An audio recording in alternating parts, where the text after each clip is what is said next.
Dalam nama Bapa dan Putra dan Roh Kudus. Amin. Allah Bapa di surga, kami mengucap syukur dan terima kasih ya Bapa, bahwa kami Kau ingatkan lewat bacaan-bacaan hari ini, bahwa apa yang kami lakukan sekarang ini, entah kelihatan, entah tidak kelihatan, entah baik atau tidak baik, mempunyai dampak akan di hari terakhir kehidupan kami, di hari pengadilan terakhir dari kehidupan kami.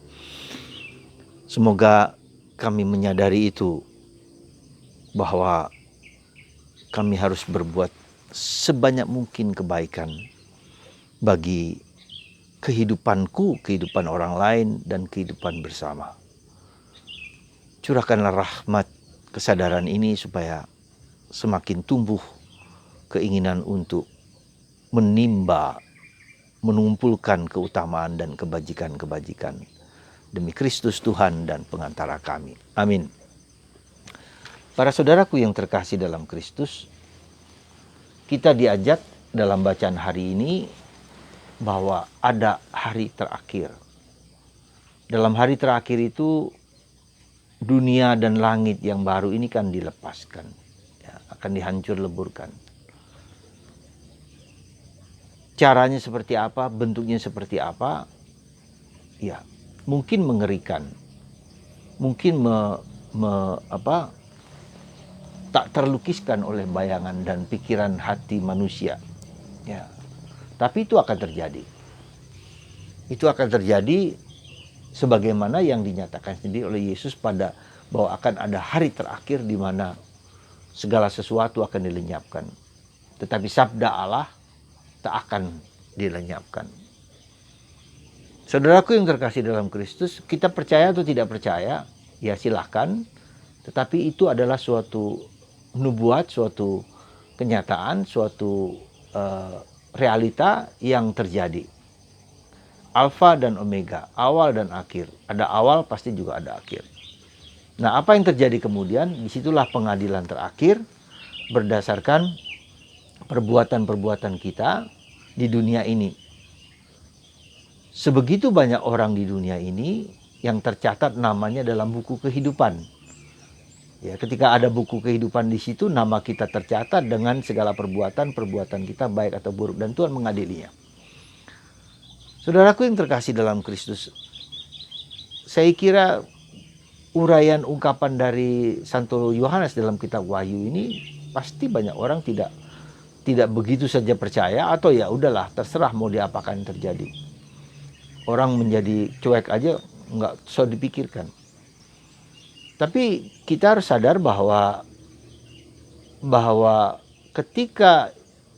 ketika orang memiliki atau tidak memiliki sama sekali perbuatan-perbuatan baik, dia dilemparkan ke dalam neraka abadi kekal. Disinilah kekekalan keabadian itu ditentukan oleh apa yang sudah kita lakukan selama di dunia ini. Kekekalan itu bisa maut kekekalan, penderitaan kekekalan yang abadi, atau kebaikan yang kekal. Maka saya rasa bacaan ini mengingatkan kita sungguh-sungguh bahwa ya perlu kita sadari itu. Karena apa? Sebagaimana dalam kehidupan kita bersama, dalam suatu bisnis, dalam suatu perusahaan, kita bahagia ketika hasil dari usaha kita itu menghasilkan usaha yang baik. Ya, entah untung, entah berbagai macam kebaikan-kebaikan, entah apa, itu kita membuat bahagia. Kita melakukan sesuatu untuk sesuatu akhir kehidupan kita. Demikian juga dengan kehidupan kita ini, ya, bukan hanya soal materi saja kita melakukan itu, apalagi soal yang lebih spiritual ini, gitu loh. Dan ini perlu kita sadari, kalau kita tidak melakukan hal tersebut, ya lalu apa artinya kita melakukan itu, ya. Ya, jadi kita mencoba menyadari bahwa apa saja yang kita lakukan selama di dunia ini mempunyai dampak, ya, dalam kehidupan kita, entah baik entah buruk. Ya. Dan itu perlu kita sadari sungguh-sungguh. Kesadaran itu akan sangat baik, sehingga dengan kesadaran yang mendalam seperti itu, maka saya berusaha sebaik mungkin melakukan yang terbaik sekarang ini.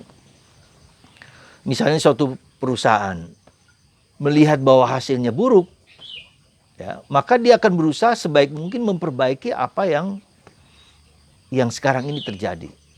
Ya. Itu yang harus mendorong kita semua untuk berbuat yang seperti itu. Ya. Demikian juga hidup kita. Kita lihat hidup kita sendiri bagaimana.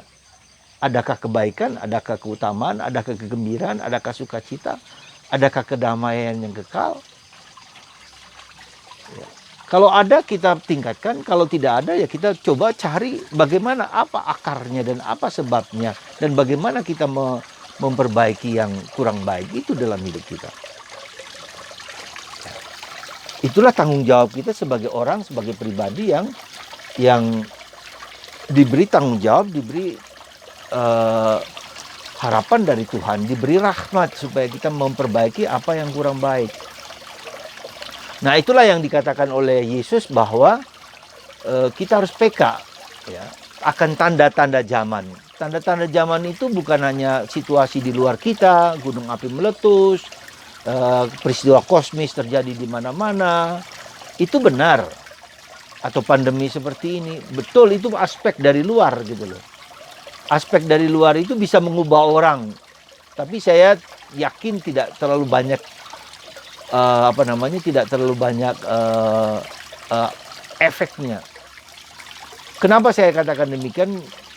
Misalnya contoh yang konkret, penampakan Bunda Maria di Fatima tanggal 13 Oktober 1917, Bunda Maria memberikan suatu mujizat, dancing sun, matahari yang menari-nari di atas langit. Dan semua orang terkagum-kagum melihat apa yang terjadi demikian itu tersebut. Tadinya hujan, semua menjadi kering dan semua orang bertekuk lutut bersujud di depan itu. Apakah orang bertobat? Tidak banyak. Mungkin iya ada beberapa, tapi tidak banyak. Zaman Yesus juga berapa banyak orang mengalami mujizat yang dilakukan oleh Yesus. Apakah banyak orang bertobat? Juga tidak banyak. Jadi aspek eksternal itu mungkin perlu tapi tidak penting, karena tidak akan mengubah banyak orang. Dengan mujizat sehebat apapun juga tidak akan mengubah. Nah, maka yang harus dipentingkan itu adalah perubahan batin. Kepekaan kita akan hidup batin kita sendiri gitu. Lalu itulah mendorong orang untuk mencari jawaban, solusi, pembaharuan, pemulihan hidup baru. Dan itu yang mendorong orang untuk bekerja keras. Maka saudaraku yang terkasih dalam Kristus, saya kira bagus juga untuk persiapan kita di saat-saat ini kita membuka Mazmur 51. Ya. Mazmur pertobatan dari Raja Daud. Ketika dia tahu sadar bahwa perbuatan dosanya dengan mengambil istri orang lain, Betseba, lalu dia ditegur dan dia bertobat. Nah, seperti itu. Jadi ketika kita mengalami kepekaan, ketajaman akan tanda-tanda zaman, tanda-tanda zaman bukan hanya di luar, tetapi di dalam diriku sendiri, dalam hidupku, aku bahagia enggak? Dan itu bukan suatu proses yang gampang, suatu proses yang terus menerus yang mengajak kita untuk memperhatikan dan mencari jawaban yang terbaik. Jadi saudaraku yang terkasih dalam Kristus, sekali lagi saya mengatakan perbuatan kita sekarang di dunia ini, keutamaan atau kejahatan kita di dunia ini mempunyai dampak di akhir hidup kita, di masa pengadilan itu, dan dihitung bagaimana kita masuk, ya, termasuk domba sebelah kanan atau termasuk kambing sebelah kiri. Tergantung perbuatan hidup kita. Itu yang pertama dan itu harus kita mulai sekarang di dunia ini. Harus mulai saat ini juga, detik ini juga. Ya, jangan menunggu nanti. Ya, kalau nanti kita akan telat. Yang kedua, bahwa hidup kita itu adalah bagaimana kita, Yesus mengatakan, supaya tanda-tanda zaman, ya, seperti alam semesta ini Ya, dengan pandemi, dengan virus ini tanda-tanda zaman. Apakah saya bisa menarik sesuatu yang perlu untuk diri saya, untuk pertobatan diri saya?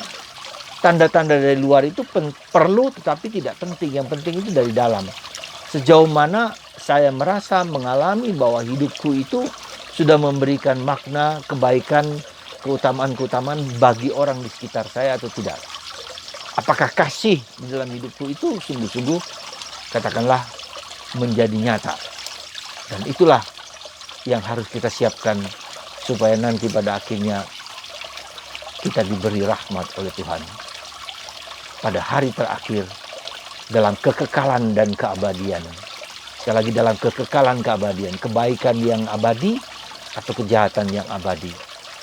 Semoga Anda dan saya menjadi lebih sadar akan konsekuensi dari hidup perbuatan kita sekarang ini. Semoga Tuhan memberikan rahmat, kesadaran hidup kita seperti itu. Tuhan memberkati Anda, dan semoga kita bangun dari tidur dan sadar akan panggilan hidup kita masing-masing dalam nama Bapa dan Putra dan Roh Kudus. Amin.